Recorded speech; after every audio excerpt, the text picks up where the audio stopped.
Hello friends, मैं अनूप सरकार आप सभी का स्वागत करता हूं। आज हम लोग बात करेंगे पीआरटी पे।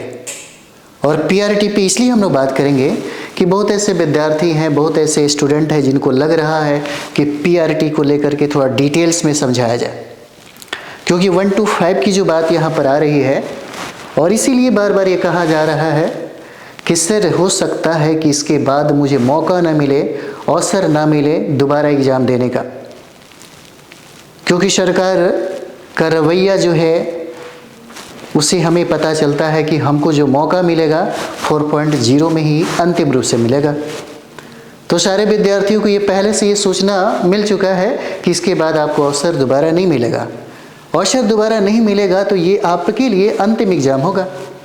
और अंतिम एग्ज़ाम में आपका रणनीति कैसा होना चाहिए, क्योंकि बहुत ऐसे विद्यार्थी हैं जिनका अंतिम लक्ष्य है शिक्षक बनना। अगर आपके पास कोई ऑप्शन नहीं है शिक्षक के अलावा तो सोच के देखिए, अगर आप टीचर नहीं बनते हैं तो फिर आप क्या कर पाएंगे, क्योंकि ये भी बात आपको पता है कि 5.0 में आपको अवसर नहीं मिलेगा, मौका नहीं मिलेगा। जैसे ही सरकार बदलेगी हो सकता है उसके विचार बदल जाए, उसके व्यवहार बदल जाए।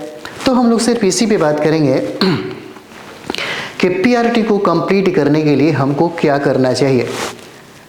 और कोई भी विद्यार्थी हमसे जुड़ रहा है और इस उम्मीद से जुड़ रहा है कि हमने आपको ये कहा है कि कंप्लीट करने के लिए अगर आपके पास लास्ट टाइम है तो क्लियर करने के लिए फर्स्ट अटेम्प्ट में ही वो सारा चीज़ें करना चाहिए जो कम से कम आपके स्कोर को बढ़ाए। अगर सामान्य अध्ययन से 120 प्रश्न पूछे जाते हैं तो कम से कम 90 प्लस होना चाहिए, क्योंकि आप देख रहे हैं 1.0, 2.0, 3.0 और री एग्ज़ाम।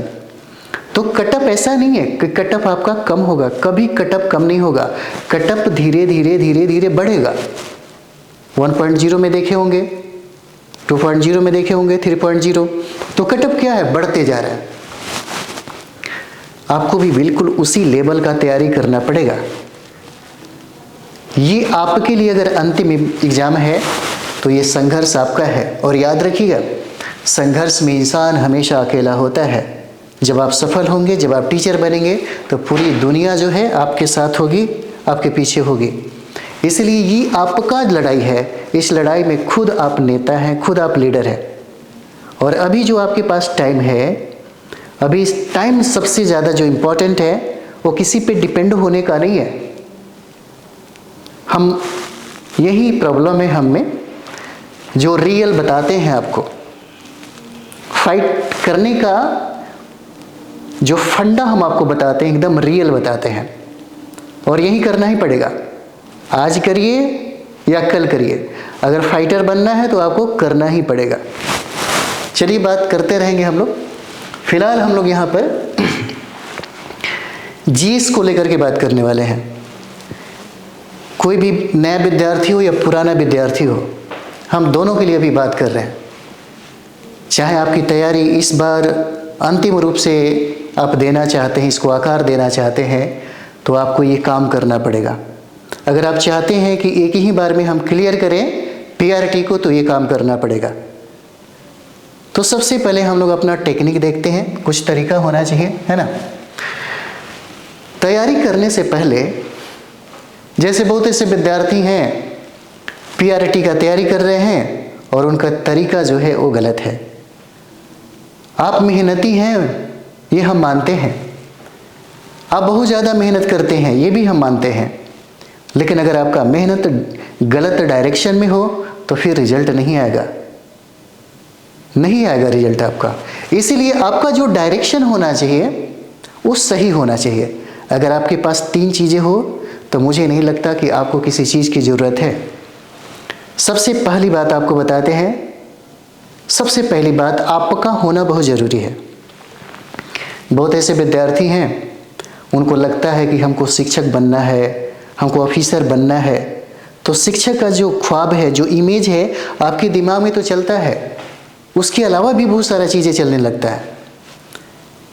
आपको ऐसा नहीं करना है। आपको जिस चीज़ की तैयारी करना है उसके लिए जो भी प्रक्रिया है, जो भी फंडा है, उसको एक्सेप्ट करना चाहिए, उसके लिए ही मर मिटना चाहिए। दूसरी बात यह है, अगर आप तैयार हो जाते हैं कि आपको तैयारी करना है, तो आप सबसे पहले सोर्स को ढूंढते हैं कि हमें कौन सी किताबें चाहिए, कौन सा मटेरियल चाहिए। और तीसरा, कोई ऐसा हो जो गाइडलाइन करने वाला हो। जरूरी नहीं कि कोई इंस्टीट्यूट ही हो, कोई संस्था ही हो कोई टीचर ही हो सकता है आपके माता पिता हो सकता है आपके भाई बहन कोई हो सकता है आपके गुरुजी हो सकता है कोई इंस्टीट्यूट हो, कोई संस्था हो, कोई ना कोई हो जो आपको गाइडलाइन करे ये बताने के लिए क्या पढ़ना है और क्या छोड़ना है। सबसे पहले हम लोग देखेंगे यहाँ पर आपके सिलेबस में ये सारा जो हम लोग सब्जेक्ट देख रहे हैं वो पढ़ना है। इसलिए हम आपको अभी भी बता रहे हैं, तैयारी करने के लिए जब आपने ठाना है कि हमको एक बार में ही क्लियर करना है, एक ही बार में हमें कंप्लीट करना है, तो सबसे पहली प्रथम प्राथमिकता आपके लिए ये है कि आप टोटल सिलेबस जो दिया गया है, बीपीएससी के द्वारा जो दिया गया है उसे कंप्लीट करिए। अगर आप सोचते हैं कि हम एमसीक्यू उससे बना लेंगे, बहुत सारा प्रैक्टिस सेट बना लेंगे तो इससे हो जाएगा, तो फिर बहुत मुश्किल है। उन लोगों के लिए ज़्यादा बेनिफिशियल हो सकता है जो लोग सारे सब्जेक्ट को पढ़ा है। तो चलिए सबसे पहले हम लोग फोकस करते हैं। आपको ये बात पता है कि कहाँ से कितने प्रश्न पूछे जाते हैं, और इन सारे सोर्स को कंप्लीट करने के लिए हमें किन पे डिपेंड होना पड़ेगा, कौन सा सोर्स पढ़ना पड़ेगा, कौन सी किताबें पढ़ना पड़ेगा। इतिहास से यहाँ पर 20 से 22 प्रश्न पूछे जाते हैं। इतिहास में आपको सब नहीं पढ़ना है, मॉडर्न इंडिया में भी सब कुछ नहीं पढ़ना है। आपको ये पढ़ना है इंडियन नेशनल मूवमेंट। आपको इंडियन नेशनल मूवमेंट मतलब 1885 से लेकर के 1947 तक आपको पढ़ना है। अगर प्रश्न 20 पूछा जा रहा है तो कम से कम आप 17 और 18 बनाना ही पड़ेगा आपको। अगर आप चाहते हैं कि रिजल्ट मेरा हो और एग्ज़ाम देने के बाद जब आप घर आइए तो निश्चिंत रहिए कि चाहे कुछ भी हो जाए, स्कोर कितना भी आ जाए, आपका रिजल्ट आएगा तो आपको इतना करना पड़ेगा। अगर 20 प्रश्न अगर रहेगा तो कम से कम आपको 18 बनाना ही पड़ेगा, और आराम से इजीली तरीके से इतना आ सकता है, आ जाएगा, कोई बड़ी बात नहीं है। जीएस में 90 प्लस पार करना कोई बड़ी बात नहीं है, करने वाले करते हैं। अगर आपसे नहीं हो रहा है तो कहीं ना कहीं आपके तकनीकी में प्रॉब्लम है। अगर आज के ज़माने में आप ये सोचते हैं कि हम 3-4 महीनों के अंदर में, है ना, आराम से कुर्सी टेबल पे बैठे और गधा की तरह पढ़े, तो फिर आपका रिजल्ट नहीं होने वाला है। आपको स्मार्ट बनना पड़ेगा, आपको अपनी जो स्टडी है स्मार्ट तरीके से करना पड़ेगा, तब जाकर के आपका रिजल्ट भी होगा और आपका स्कोर होगा। हम लोग सवाल अगर हम लोग बात करें तो यहाँ पे स्कोर बढ़ाने का है। हमको किसी सब्जेक्ट का विशेषज्ञ नहीं होना है, लेकिन अगर इतिहास में इतना प्रश्न पूछा जा रहा है तो हमें इतना प्रश्न बनना चाहिए, इतना जरूर हमको करना चाहिए। उसके बाद आप देखिएगा ज्योग्राफी और पर्यावरण, ज्योग्राफी का ही एक पार्ट है पर्यावरण, दोनों मिलाकर के 30 प्रश्न पूछे जाते हैं। अगर ज्योग्राफी से 20 या 22 प्रश्न पूछता है तो 8 से 10 प्रश्न आपको पर्यावरण से पूछेगा ही पूछेगा। और आपको ये बात पता है ज्योग्राफी में इंडियन ज्योग्राफी और बिहार का ज्योग्राफी इंक्लूड रहता है, यहाँ से प्रश्न पूछे जाते हैं। अगर प्रश्न आपसे 30 प्रश्न अगर पूछ दिया तो कम से कम 27-28 इस तरीके से सही होना चाहिए। जहाँ से संभावना बन रहा है कि हम सही कर सकते हैं, वहाँ पे सबसे ज़्यादा एनर्जी लगाने की ज़रूरत है। निश्चित तौर पे यहाँ से एकदम इतना बनेगा ही बनेगा। उसके बाद हम पॉलिटी देखते हैं तो पॉलिटी 8 से 10 प्रश्न पूछा जाता है, और पॉलिटी में कुछ ही टॉपिक है, ज़्यादा ऐसे भी नहीं है। जैसे ऐसा भी नहीं है कि कम से कम अनुच्छेद ना पढ़े, संविधान संशोधन ना पढ़े, है ना, कार्यपालिका विधायिका न्यायपालिका ना पढ़े, पंचायती राज व्यवस्था ना पढ़े, तो फिर गड़बड़ हो जाएगा। हमको ये पहचानना होगा, हमको ये जानना होगा कि इस एग्ज़ाम के लिए क्या इम्पोर्टेंट है, क्योंकि आप देखते होंगे संविधान संशोधन से भी प्रश्न पूछे गए हैं। उसके बाद यहाँ पर हम लोग देखते हैं साइंस की बात करेंगे। साइंस में फिजिक्स, केमिस्ट्री और बायोलॉजी। फिजिक्स, केमिस्ट्री, बायोलॉजी से प्रश्न पूछे जाते हैं। अगर यहाँ से 18 प्रश्न पूछा गया तो कम से कम 15-16 प्रश्न आपसे बन ही जाना चाहिए। अगर आपका बैकग्राउंड अगर साइंस है तो 18 में ज़्यादा से ज़्यादा 2 गलत हो सकता है क्या। उसके बाद जो सबसे मोस्ट इंपॉर्टेंट है आपके लिए, जहां से बिहार के विद्यार्थियों को, उत्तर प्रदेश के विद्यार्थियों को गलत नहीं होता है, वो हो जाएगा मैथ और रीजनिंग। मैथ और रीजनिंग अगर कोई विद्यार्थी का बेस बहुत ही कमज़ोर है, या मैथ में उसका रुचि नहीं है, या मैथ में मन नहीं लगता, या मैथ उसका बहुत कमज़ोर है, तो अभी भी मौका है। 2 महीने के अंदर में आप मैथ को बेहतर कर सकते हैं। और मैथ में प्लस पॉइंट ये है कि 15 में 15 बन जाता है। रीजनिंग अगर 14 प्रश्न पूछा अगर जाता है तो 14 का 14 बन जाएगा। यानी कि मैथ और रीजनिंग पे कमांड अगर आप कर लेते हैं तो 30 से 32 प्रश्न जो है यहीं से आपको मिल जाएगा। उसके बाद यहां पर हम लोग देखेंगे बिहार स्पेशल। बिहार स्पेशल बिहार के विद्यार्थियों के लिए ज़्यादा प्रॉब्लम नहीं करता, इसीलिए बिहार स्पेशल भी बहुत इजीली तरीके से अगर 5 पूछता है तो 5 में 5 भी विद्यार्थी लोग बनाता है। और सबसे इम्पोर्टेंट है आपके लिए करंट अफेयर्स।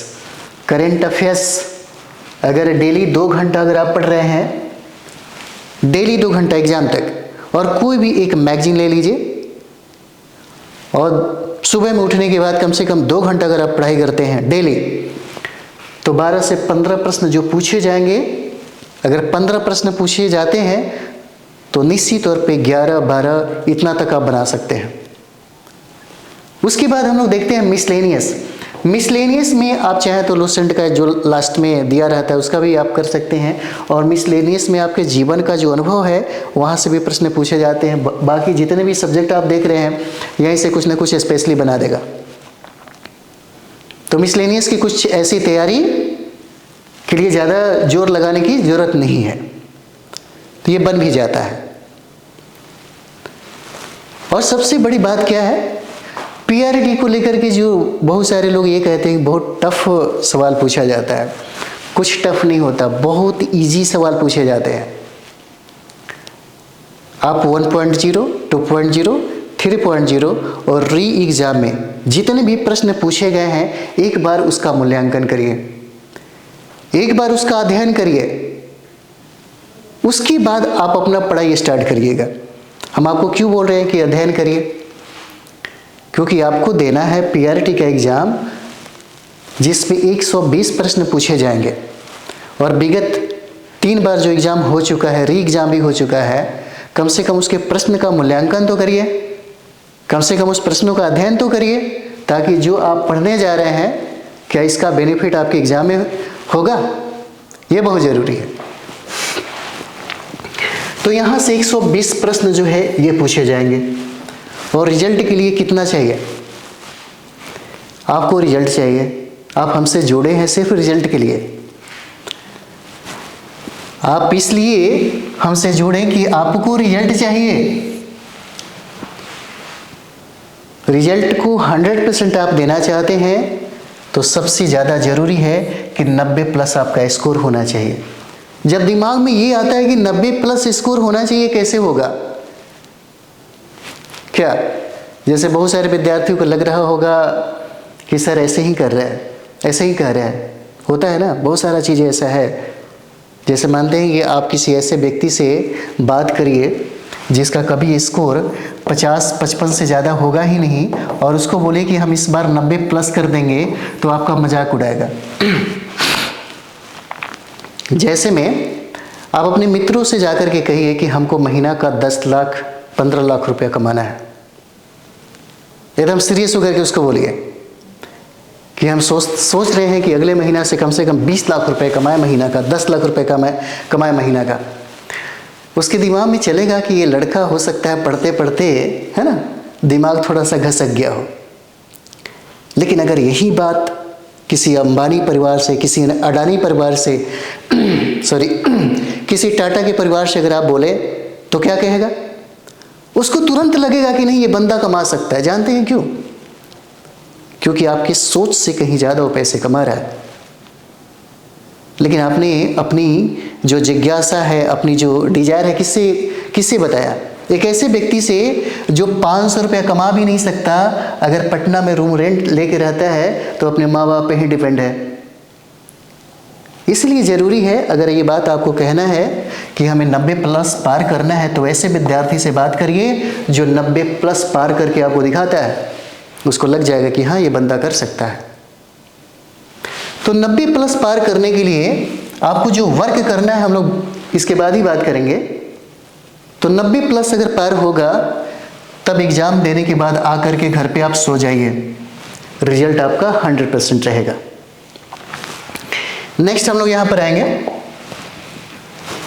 सबसे ज़्यादा ज़रूरी है, जब आपने ये सिलेबस देखा कि हमें क्या पढ़ने हैं, कितने प्रश्न कहाँ से पूछे जाते हैं, उसके बाद आपको ये देखना है कि 1.0, 2.0 और 3.0, और उसके बाद जो री एग्ज़ाम हुआ है, री एग्ज़ाम में प्रश्न कहाँ से बनाए गए हैं, प्रश्न जो है कहाँ से बनाए गए हैं, ये बहुत ज़रूरी है। री एग्ज़ाम, आपको ये बात पता होगा कि जब भी एग्ज़ाम होने के बाद अगर पेपर लीक हो जाए और कैंसिल पेपर हो जाता है और दोबारा अगर एग्ज़ाम लिया जाएगा आयोग के द्वारा, तो प्रश्न जो है पहले की अपेक्षा थोड़ा टफ होगा री एग्ज़ाम में। उसके बाद हमें जो करना है, हमें जो काम करना है कि अब दिमाग में आता है कि 90+ अगर पार करना है ना, तो क्या करना चाहिए। अगर 90+ हमें करना है तो हम क्या पढ़ें, कौन सी ऐसा सोर्स है जिसको पढ़ना चाहिए। एकदम 100% आपको बताते हैं। बहुत ऐसे लोगों को लगता है कि अच्छा फलाना का नोट्स ले लो, जल्दी में कंप्लीट हो जाएगा, फलाना का ये ले लो, जल्दी में हो जाएगा। अच्छा, उसका साइंस टेक बहुत अच्छा है ना, साइंस के विशेषज्ञ फटाफट ले लेते हैं। अच्छा, फलाने का मॉडर्न इंडिया बहुत अच्छा है, उसका फटाफट ले लेते हैं। अच्छा, इनका ज्योग्राफी बहुत अच्छा है। इसी के चक्कर में आपकी तैयारी जो है सही तरीके से नहीं हो पाती है। जिसके चक्कर में आपको पढ़ना चाहिए वो चक्कर छोड़ करके किसी दूसरे के चक्कर में पड़ जाते हैं, जिसकी वजह से क्या है, रिजल्ट नहीं हो पाता। रिजल्ट होता भी है ना, तो कम से कम आपको लगता है कि मेरा 2 नंबर 3 नंबर 4 नंबर से रुक गया, नहीं हो पाया क्या। और ऑलरेडी आपको ये बात पता है कि आयोग ये बात कहता है आपसे कि बीपीएससी टीचर में अगर हमारे प्रश्नों को आप बनाना चाहते हैं तो कम से कम SCERT और NCERT जरूर पढ़ के आइए। और जितना भी नोट्स जो बाज़ार में आप देखते हैं, भीड़ का हिस्सा बनने से और बाज़ारबाद करने से आप बिल्कुल उसी तरह रह जाएंगे। फिर आयोग आपका रिजल्ट नहीं देगा और सीट ऐसे ही खाली छोड़ देगा। और जब आयोग से आप पूछने जाएंगे कि आपने इतना सीट ऐसे ही खाली क्यों छोड़ दिया, तो आयोग आपको ये कहेगा कि हमें तो योग्य विद्यार्थी मिला ही नहीं। और जब योग्य विद्यार्थी नहीं मिलेगा तो आप ही सोचिए क्या होगा, है ना। क्योंकि आप 3.0 में देखे होंगे, PRT का जब रिजल्ट आया तो बहुत सारा जो सीट है रिक्त ही रख दिया गया। आयोग ने इसका जवाब दिया कि हमारे पास कोई योग्य विद्यार्थी नहीं मिला, इस कटअप को पार करने वाला कोई विद्यार्थी नहीं मिला। तो ऐसा मौका इस बार मत दीजिए। आपका कम से कम 90+ हो तो फिर आपको टेंशन लेने की ज़रूरत नहीं है, और इतना करा जा सकता है, कोई बड़ी बात नहीं है। GS में समान अध्ययन में करा जा सकता है। तो हमें जो पढ़ना है, सबसे पहले हमारे पास अगर SCERT का किताबें हैं 6 क्लास से लेकर के 10th क्लास तक, उसको लीजिए, सबसे पहला काम। अगर आप इसके साथ में कुछ किताबें जो है अगर NCERT का ले लेते हैं तो वही बात हो जाता है सोने पे सुहागा वाली बातें। सोने पे सुहागा वाली ये जो बात है ये हो जाएगा। और जब आपको ये बात पता है कि हमें SCERT पढ़ना है और NCERT पढ़ना है, फालतू के बहुत सारी चीजें हम क्यों करें क्या। तो पहले जो सिलेबस में है और सिलेबस का जो डिमांड है उसको पूरा करिए। सिलेबस का जब डिमांड पूरा हो जाएगा तो ये बात आपको भी पता है कि सिलेबस से बाहर बीपीएससी कभी प्रश्न पूछता ही नहीं है। उसको आपसे जातीय दुश्मनी थोड़ी है, वो तो कहता है कि आप योग्य बनकर आइए और हमारे डिमांड को आप पूरा करिए, फिर हम आपको शिक्षक बनाएंगे, टीचर बनाएंगे, ऑफिसर बनाएंगे। क्या प्रॉब्लम है? तो सबसे ज़रूरी है कि हम SCERT का अध्ययन करें। SCERT का अध्ययन करना बहुत ज़रूरी है। हम लोग ये भी बात करेंगे कि SCERT, सर आप बोलते हैं SCERT पढ़े, SCERT पढ़े, है ना, कैसे पढ़ा जाए, ये भी ज़्यादा ज़रूरी है। पढ़ना इतना आसान काम नहीं है। इस दुनिया का सबसे मुश्किल काम है पढ़ना, सही तरीके से पढ़ना। बाकी तो बहुत सारे विद्यार्थियों के टेबल पे बहुत सारा सोर्स होगा। अगर आप नया नया तैयारी कर रहे हैं और एक ऐसे विद्यार्थी के पास जाइए जो 1.0 भी दिया, 2.0 भी दिया, 3.0 भी दिया, अभी नहीं हुआ, तो वहाँ जा कर के आप निश्चित तौर पे फ्रस्ट्रेट हो जाएंगे, क्योंकि उनके पास मटेरियलों का भंडार होगा। पटना का कौन ऐसा इंस्टीट्यूट है जिसका मटेरियल उसके पास नहीं होगा? सब पढ़ रहा है, सब पढ़ रहा है। और ऐसा नहीं कि 3.0 में ही पढ़ रहा है, 1.0 से लेकर के 3.0 में पढ़ रहा है। लेकिन आयोग जो कहा कि भाई ये पढ़ के आइए, वही लोग नहीं पढ़ पाता।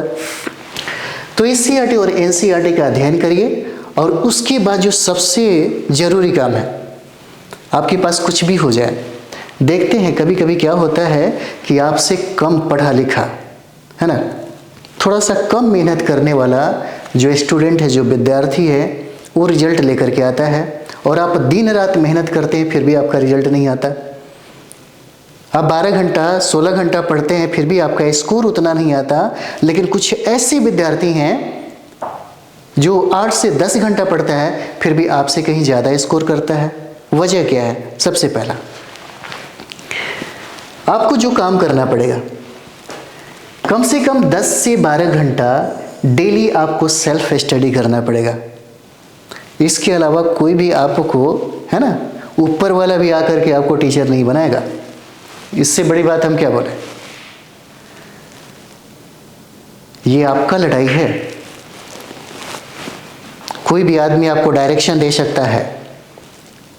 2 घंटे 2.5 घंटे का जो एग्जाम होता है उसमें संघर्ष करने के लिए सिर्फ आप ही रहेंगे। इसीलिए सेल्फ स्टडी, दुनिया का कोई भी चीज़ें ये सेल्फ स्टडी से ही हासिल किया जा सकता है। IAS बनना हो, टीचर बनना हो, STM बनना हो, DSP बनना हो, तो सबसे जो मोस्ट इम्पॉर्टेंट काम होता है वो है सेल्फ स्टडी। सेल्फ स्टडी बहुत ज़रूरी है। अगर आपको डायरेक्शन देने वाला अगर आपके साथ है और स्टडी किताबें आपके साथ है, तो 10 से 12 घंटा पूरा ध्यान लगा करके पढ़ना चाहिए। ध्यान, हमने आपको कहा ध्यान। ज्ञान बहुत बड़ा नहीं होता, ज्ञानी लोग बहुत बड़े नहीं होते, बट ज्ञानी से बड़े ध्यानी होते हैं। इसलिए आप देखिएगा बचपन में आपके जो माता पिता हैं, जो गार्जियन हैं, है ना, वो अक्सर ये बात कहते हैं कि ध्यान से पढ़ना। ध्यान बहुत बड़ी बात है। उसके बाद जब आपने सेल्फ स्टडी करने की बात की तो 10 से 12 घंटा डेली करिए, और अपना जो सब्जेक्ट है कम से कम 2 सब्जेक्ट यहाँ से स्टार्ट कर दीजिए। क्योंकि आपको ये बात पता है कि आपका जो एग्ज़ाम है, यह अप्रैल मई के लमसम, है ना, अप्रैल मई में 2025 में हो जाएगा। यानी कि विधानसभा चुनाव जो है, विधानसभा चुनाव के पहले आपका एग्ज़ाम है, क्लियर करा लिया जाएगा, और हो सकता है ज्वाइनिंग वगैरह भी हो जाए। तो इसलिए एग्ज़ाम जो होगा अप्रैल और मई में हो जाएगा। आपके पास ज़्यादा टाइम नहीं है। तो यहाँ हम लोग शुरुआत करेंगे 2 सब्जेक्ट, कोई भी, हिस्ट्री ज्योग्राफी कर सकते हैं, या हिस्ट्री पॉलिटी, जो भी आपको अच्छा लगे वहाँ से आप अपना स्टार्ट कर लीजिए। उसके बाद डेली 2 घंटे कम से कम, सुबह में जब भी उठिए तो न्यूज़पेपर पढ़िए, साथ में एक मैगजीन देख लीजिए, है ना, ये चलते रहना चाहिए। और ये जो करंट अफेयर्स है ये आपके एग्ज़ाम के दिन तक चलते रहना चाहिए, एग्ज़ाम के दिन तक चलते रहना चाहिए।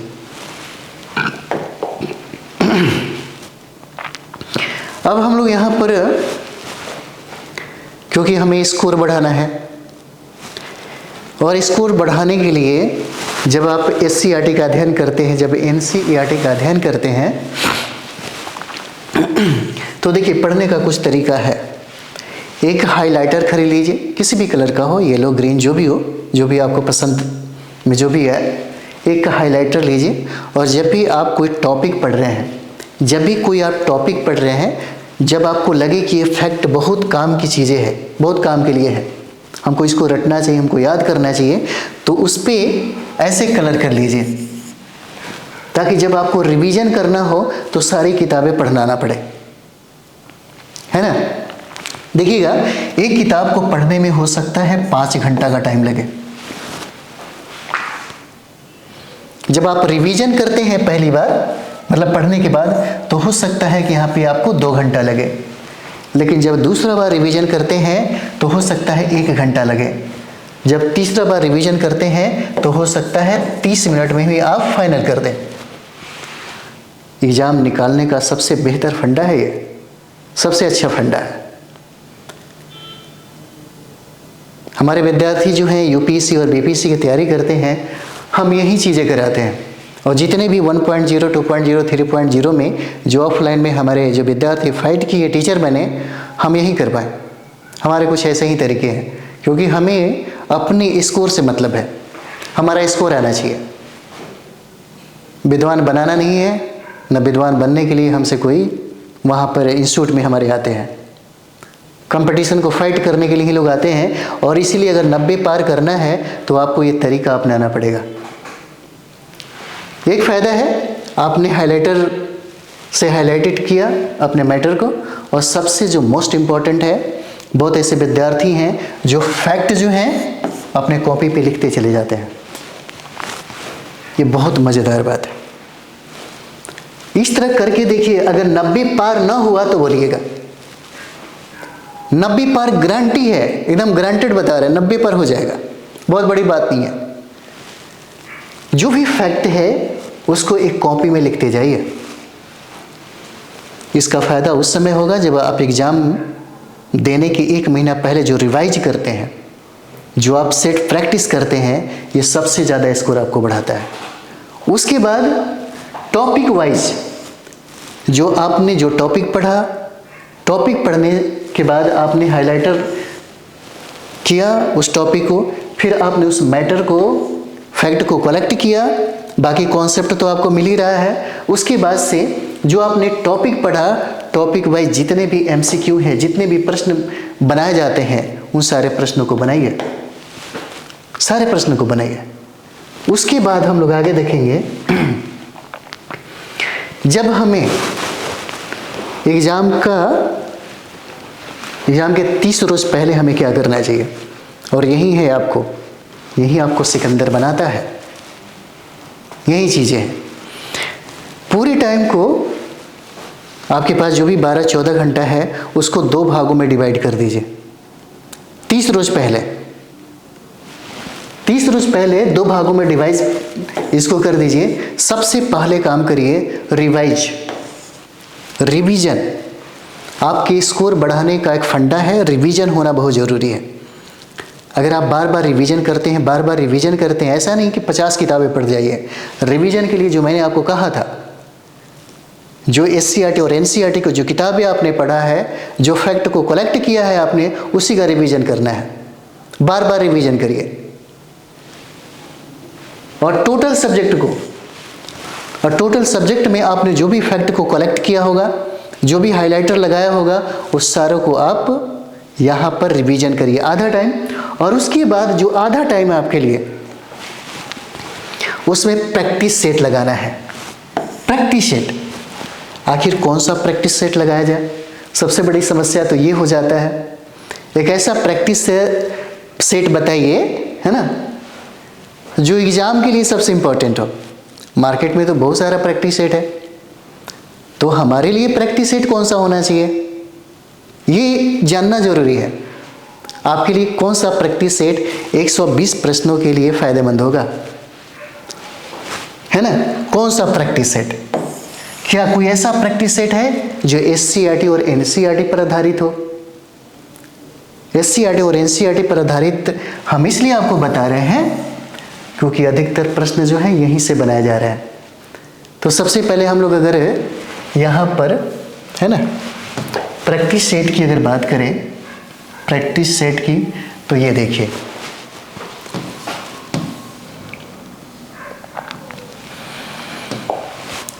ये हो जाएगा घटना चक्र का है पूर्वावलोकन। यहाँ देखेंगे तो 32वीं से लेकर के 69वीं यानी कि 69वीं तक बीपीएससी के जितने भी सवाल आपके जीएस में पूछे गए हैं, ये सारे के सारे कलेक्ट किया गया है अलग अलग सब्जेक्ट में। ये सबसे ज़्यादा आपको फायदा पहुंचाएगा, सबसे ज़्यादा। इसका सबसे ज़्यादा वैल्यू है आपकी तैयारी में। और जितना भी 1.0 हो, 2.0 हो, 3.0 हो और री एग्ज़ाम हो, उन सारे प्रश्नों को बनाना है, मूल्यांकन करना है, फिर आगे बढ़ना है। तो ये जो है आपके पास होना चाहिए पूर्वावलोकन। आप देख रहे हैं यहाँ पे, है ना, बीपीएससी का पूरा दिया हुआ है, नया ही लीजिएगा, 2024 का ही लीजिएगा, है ना।